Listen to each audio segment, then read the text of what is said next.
നമ്മുടെ Tollywood mega power star Ram Charan 2013 ഒരു direct Bollywood entry നടത്തിയത് എത്ര പേർ ഓർക്കുന്നുണ്ട്? സിനിമയുടെ പേര് ജഞ്ചീർ. നായികയായി വന്നത് പ്രിയങ്ക ചോപ്ര. അപ്പോൾ അരങ്ങേറ്റം പാളിപ്പോവാൻ പാടില്ല എന്ന പദ്ധതിയിട്ട് ഒരു ഫ്രഷ് സബ്ജക്റ്റുമായി ബോളിവുഡിൽ അരങ്ങേറുന്നതിന് പകരം 1973 പുറത്തിറങ്ങിയ അമിതാഭ് ബച്ചന്റെ ഇതേ പേരിലുള്ള ഒരു കൾട്ട് ക്ലാസിക് സിനിമയെ റീമേക്ക് ചെയ്താണ് ഇദ്ദേഹം അവിടെ രംഗപ്രവേശനം നടത്തിയത്. ബട്ട് അൺഫോർച്ചുനേറ്റ്ലി അരങ്ങേറി വെറും 4-5 വർഷങ്ങൾ കൊണ്ട് തന്റെ സ്വന്തം ഇൻഡസ്ട്രിയിൽ ഒരു ഇൻഡസ്ട്രി ഹിറ്റും പല സൂപ്പർ ഹിറ്റുകളും ഒപ്പം മിസ്റ്റർ ബോക്സ് ഓഫീസ് എന്ന ടാഗ്ലൈൻ ഒക്കെ ആർജിച്ചെടുത്ത ഇദ്ദേഹത്തെ എന്നാൽ ബോളിവുഡ് പ്രേക്ഷകർ കൈയൊഴിയുകയാണ് ഉണ്ടായത്. ഒപ്പം ക്രിട്ടിക്സിന്റെ വക കൊടിയ വിമർശനങ്ങളും. ആൻഡ് ഇതിനുശേഷം അദ്ദേഹം തന്റെ സ്വന്തം ഇൻഡസ്ട്രി വിട്ട് ഒരു ക്രോസ് ലാംഗ്വേജ് പരിപാടിക്ക് മുതിർന്നിട്ടുമില്ല. അപ്പോൾ ഇത്രയൊക്കെ ഇവിടെ പറയാൻ കാരണം എന്താണ്? അതിന്റെ കാരണം ഈ കമന്റുകളാണ്. അപ്പോൾ മുൻപൊരു വീഡിയോയിൽ ഞാൻ പറഞ്ഞിരുന്നു, രാം ചരണ് തന്റെ കരിയറിന്റെ തുടക്കകാലത്ത് എക്സ്പ്രഷൻലെസ് ആക്ടർ എന്ന പേരിൽ ഒരുപാട് ട്രോളുകൾ നേരിടേണ്ടി വന്നിട്ടുണ്ടെന്ന്. അപ്പോൾ ഇത് ഞാൻ പറയുന്നത് എന്തിന്റെ ബേസിലാണ്? 2010 ഞാനൊരു ഫേസ്ബുക്ക് അക്കൗണ്ട് തുടങ്ങുന്നത്. 2016 വരെ ഞാനതിൽ വളരെ ആക്റ്റീവുമായിരുന്നു.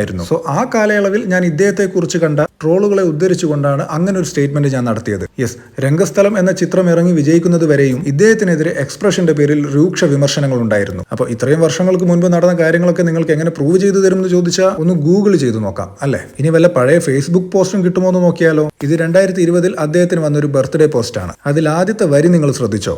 ഇനി അതിന് താഴെയുള്ള കമന്റ് നിങ്ങളൊന്ന് ശ്രദ്ധിച്ചോ? അപ്പൊ ഇത്രയും പേർക്ക് ഞാൻ എന്തായിരുന്നു ഉദ്ദേശിച്ചതെന്ന് ഇപ്പൊ പിടികിട്ടി കാണുമെന്ന് കരുതുന്നു. എനിക്കറിയാം ഒരുപക്ഷെ 2012-13 കാലഘട്ടങ്ങളിലൊക്കെ ഫേസ്ബുക്ക് ഉപയോഗിക്കാത്ത അല്ലെങ്കിൽ മൊബൈൽ ഫോൺ തന്നെ കയ്യിലില്ലാതിരുന്ന ഒരു യങ് ജനറേഷൻ ഓഡിയൻസും എനിക്കുണ്ട്. അവർക്ക് വേണ്ടിയാണ് ഈ ഒരു വീഡിയോ. അപ്പൊ പണ്ടെപ്പോഴോ വായിച്ചറിഞ്ഞതും കേട്ടറിഞ്ഞതും ഒക്കെ എന്റെ വീഡിയോസിൽ ഇനിയും വന്നേക്കാം. പക്ഷെ അതൊന്നും ഞാൻ എന്റെ തോന്നലിന്റെ പുറത്ത് മാത്രം പറയുന്നതല്ല.